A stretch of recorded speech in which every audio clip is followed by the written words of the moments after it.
अखिल भूमंडलीय सर्व शिरोमणि मुनि समाज के संस्थापक आदि मुनीश्वर योगेश्वर सदगुरुदेव शिव मुनि महाराज की जय। उपस्थित मुनि वृंद, साधु सज्जन वृंद, संत वृंद, साधक वृंद, आध्यात्म ज्ञान के जिज्ञासुओं और प्रेमियों, सभी श्रोता वृंद, आप सभी को मेरा कोटिशः नमन, सप्रेम जय जीव। तो आध्यात्मिक चर्चा चल रही है और हम लोग सदगुरुदेव शिव मुनि महाराज रचित ग्रंथ वेदांत सिद्धांत के अंतर्गत अध्याय 15 पर चर्चा कर रहे हैं।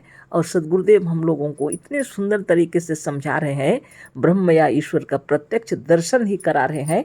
और यहाँ कैवल्योपनिषद के मंत्रों को दे देकर खूब समझाए। और हम लोगों ने जाना अभी तक मनुष्यात्मा भी निराकार है, साकार है उसका शरीर, पर इस साकार शरीर में यह व्यापक है। अतः देवदत्त के शरीर को देखकर लोग देवदत्त का दर्शन मानते हैं। इसी प्रसंग में प्रश्नोपनिषद के 2 मंत्र देखिए। तो कैवल्योपनिषद के अंतर्गत प्रश्नोपनिषद का 2 मंत्र दे रहे हैं यहाँ पर गुरुदेव।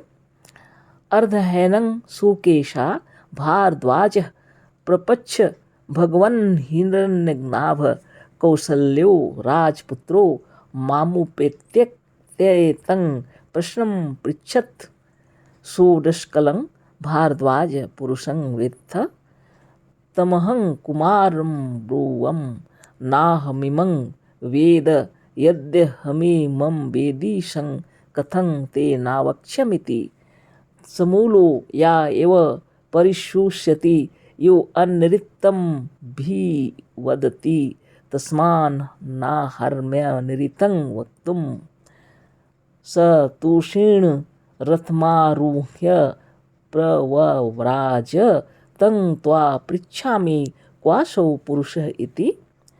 इहैवान्तः शरीरे सौम्ये स पुरुषो यस्मिन्नेताः षोडश कला प्रभवन्ति इति। तो ये प्रश्नोपनिषद का प्रश्न 6 मंत्र 1 और 2 है। इस मंत्र में सुकेश ऋषि ने 16 कलाओं वाले पुरुष के विषय में प्रश्न किया है। तो सुकेश ऋषि इसमें प्रश्न पूछ रहे हैं 16 कलाओं वाले पुरुष के विषय में, है ना। वह बोले, हे भगवान, एक बार कौशल देश का राजकुमार हिरण्यनाभ मेरे पास आया था। उसने मुझसे पूछा, भारद्वाज, क्या तुम 16 कलाओं वाले पुरुष के विषय में जानते हो? मैंने उससे स्पष्ट कह दिया, भाई, मैं उसे नहीं जानता। जानता होता तो तुम्हें अवश्य बता देता। ना बताने का कोई कारण नहीं है। तुम अपने मन में ना समझना कि मैंने बहाना करके तुम्हारे प्रश्न को टाल दिया है, क्योंकि मैं झूठ नहीं बोलता। झूठ बोलने वाले का मूलोच्छेद हो जाता है।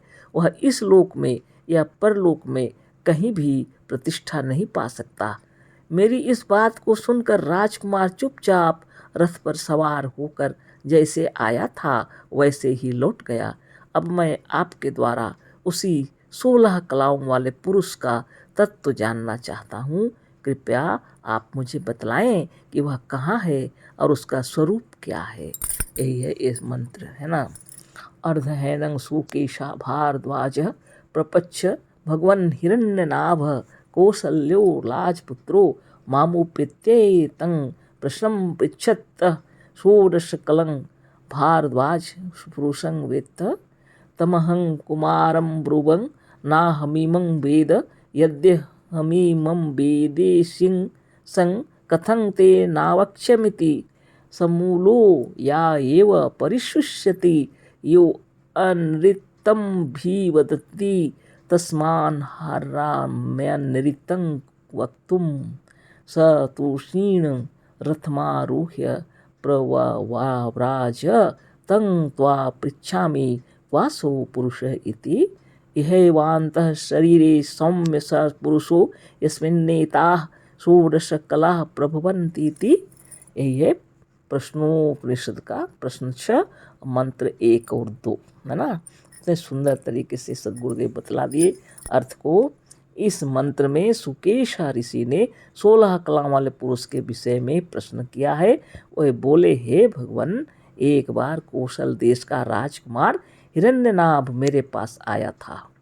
उसने मुझसे पूछा, भारद्वाज, क्या तुम 16 कलाओं वाले पुरुष के विषय में जानते हो? मैंने उससे स्पष्ट कह दिया, भाई मैं उसे नहीं जानता, जानता होता तो तुम्हें अवश्य बता देता, ना बताने का कोई कारण नहीं है। तुम अपने मन में न समझना कि मैंने बहाना करके तुम्हारे प्रश्न को टाल दिया है, क्योंकि मैं झूठ नहीं बोलता। झूठ बोलने वाले को मूलोच्छेद हो जाता है, वह इस लोक में या परलोक में कहीं भी प्रतिष्ठा नहीं पा सकता। मेरी इस बात को सुनकर राजकुमार चुपचाप रथ पर सवार होकर जैसे आया था वैसे ही लौट गया। अब मैं आपके द्वारा उसी 16 कलाओं वाले पुरुष का तत्व जानना चाहता हूँ। कृपया आप मुझे बतलाएं कि वह कहाँ है और उसका स्वरूप क्या है। अब देखिए आगे गुरुदेव क्या बतला रहे हैं और ऋषि लोग क्या बातें कर रहे हैं और ऋषि मुनि लोग क्या लिखे। इस प्रश्न का उत्तर देते हुए पिपलाद मुनिवर ने उत्तर दिया कि हे शिष्य, वह 16 कलाओं वाला पुरुष इसी शरीर के भीतर है जिसमें 16 कलाएं प्रकट होती हैं ना। बहुत बड़ी बात है। तो वह 16 कलाओं का पुरुष कहाँ है, कैसा है, उसका स्वरूप पूछा गया। उत्तर दिए हैं पिपलाद मुनिवर और कह रहे हैं, हे शिष्य, वह 16 कलाओं वाला पुरुष इसी शरीर के भीतर है जिसमें 16 कलाएं प्रकट होती हैं। अतः यदि हमारे पाठक अपने सूक्ष्म ज्ञान से आत्मा को नहीं देख सकते तो शरीर के सारे समष्टि रूप को वह सारे संसार के विराट रूप को देखकर इस ज्ञान द्वारा कह सकते हैं कि हम ईश्वर का प्रत्यक्ष दर्शन कर रहे हैं। और जिसे पूर्वोक्त ज्ञान हो चुका वह हर तरफ से ब्रह्म व ईश्वर का प्रत्यक्ष दर्शन कर रहा है। पर कुछ द्वैत और त्रैत्ववादी लोग वेद के संहिता भाग या मंत्र भाग का ही प्रमाण मानते हैं, अतः उसे भी देखें। नीचे अथर्ववेद के संहिता भाग का मंत्र भाग के मंत्र दे रहे हैं, जैसे या आपो याश्च देवता या विरांग ब्रह्मणा स शरीरम ब्रह्म प्रविश्चरीरे अधि प्रजापति। अथर्ववेद कांड 11 सूक्त 8 मंत्र 30। देखिए कितनी बड़ी बात है। सदगुरुदेव शिव मुनि महाराज की जय।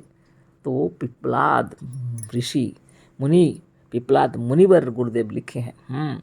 वो 16 कलाओं का पुरुष इसी शरीर के भीतर विराजमान है कह रहे हैं, और उसी में 16 कलाएं प्रकट होती हैं, है ना। और सूक्ष्म अति सूक्ष्म विचार से देखिए और पूरे विश्व ब्रह्मांड को देखिए, आपको विराट दर्शन हो जाएगा। इस आत्मा का विराट रूप दिखाई पड़ेगा, है ना। यह एक आत्मा है जिससे व्यष्टि आत्मा से स्वप्न का संसार और समष्टि आत्मा से सारा विश्व ब्रह्मांड लहरा रहा है। यही है ईश्वर का प्रत्यक्ष दर्शन, है ना। सभी ब्रह्म ही है ना। ब्रह्म छोड़ के और कोई है ही नहीं, है ना। कितनी बड़ी बात है। इस विराट रूप को देखो कह रहे हैं गुरुदेव। और वो पिपलाद ऋषि भी यही बता रहे हैं। तो लेकिन यहाँ लिखे हैं गुरुदेव, कुछ द्वैतवादी हैं, कुछ त्रैतवादी हैं जो वेद के संहिता भाग का मंत्र भाग का ही प्रमाण मानते हैं। अतः उसे भी देखें, लिखे क्या लिखा है देखे हैं।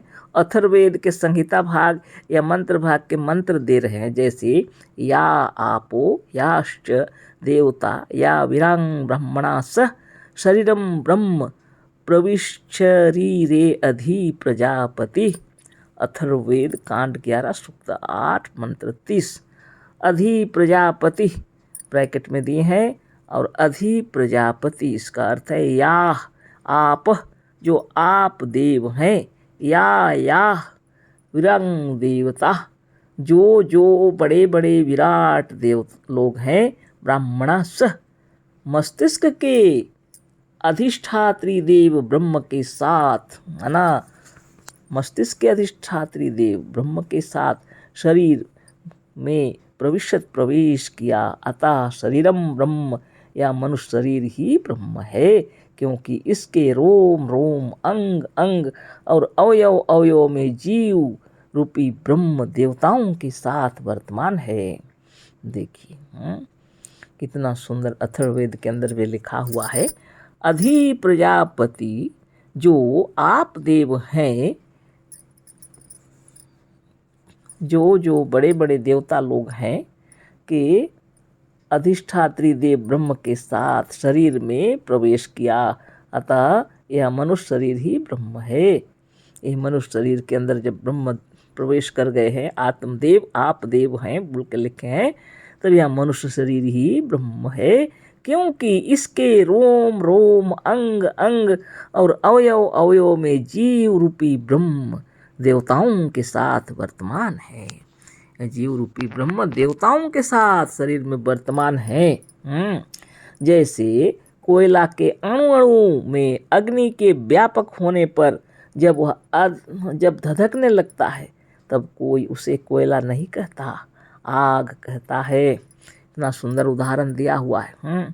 शरीर के रोम रोम में अंग अंग में अवयव अवयव में ब्रह्म विराजमान है। कौन? यह जीव रूपी ब्रह्म शरीर के रोम रोम में विराज रहे हैं, अपने देवताओं के साथ में विराज रहे हैं, इसलिए शरीर सहित ब्रह्म बतला रहे हैं गुरुदेव, है ना। और ऋषि मुनि भी वही बता रहे हैं। और उदाहरण दिया है वह है जैसे कोयला के अणु अणु में अग्नि के व्यापक होने पर जब वह धधकने लगता है तब कोई उसे कोयला नहीं कहता, आग कहता है। कोयला में जब तक आग नहीं है तब तक कोयला, जब उसमें आग धधकने लगा है, उसका रोम रोम पूरा धधक रहा है, अंगारा पूरा, उसको आप कैसे कहेंगे? कोयला। यदि कोई कहे कि नहीं कोयला है तो उससे कहो कि छू कर देख लो, है ना। यदि कोई कहे कि नहीं कोयला है तो उससे कहो छू कर देख लो। छूते ही वह चिल्ला उठेगा कि आग है, बाप रे, कोयला नहीं, है ना। इसी तरह से जब तक जीव रूपी ब्रह्म इस शरीर के अंग अंग और अणु अणु में व्यापक है तब तक यह शरीर भी ब्रह्म है। जीव के निकल जाने पर यह अचेत और मुर्दा हो जाएगा। तो जीव को आपको दर्शन करना है तो शरीर सहित उसको आप दर्शन करते हैं। जैसे उदाहरण दिए हैं, देवदत्त के शरीर को देखकर लोग देवदत्त का दर्शन मानते हैं, उसी तरह शरीर के रोम रोम में अणु अणु में आत्मदेव विराज रहे, जिसको जीव कहा जा रहा है ना, अपने देवताओं के संग विराज रहे इस शरीर में। तो यह शरीर जैसे कोयला के भीतर अगर अणु अणु आग से धधकने लगे उसको कोई कोयला नहीं कहता, उसी तरह इस शरीर में जिस समय प्राण विराजमान है, जीव विराजमान है, आत्मदेव विराजमान है और रोम रोम सजीव सचेतन है, तो शरीर सहित यही ब्रह्म है। इसी को इंगित करके बताया जाता है ना। बहुत बड़ी बात है, आप विचार कीजिए। कितनी बड़ी बात है, खूब विचार कीजिए। आत्मा ही श्रेष्ठ है, सर्वश्रेष्ठ है, और ये आत्मा ही ब्रह्म है। इसी को ऋषि मुनि लोग बारंबार बतला रहे हैं। इस आत्मा के निकल जाने से यह शरीर फिर से अचेत और मुर्दा हो जाएगा। जीव के निकल जाने पर यह अचेत और मुर्दा हो जाएगा। शरीर के अणु अणु में ब्रह्म विराजमान है जब तक, यह शरीर भी ब्रह्म है ना। कल फिर चर्चा होगी। अशेष धन्यवाद, कोटिशः नमन, सप्रेम जय जीव। सद्गुरुदेव शिव मुनि महाराज की जय।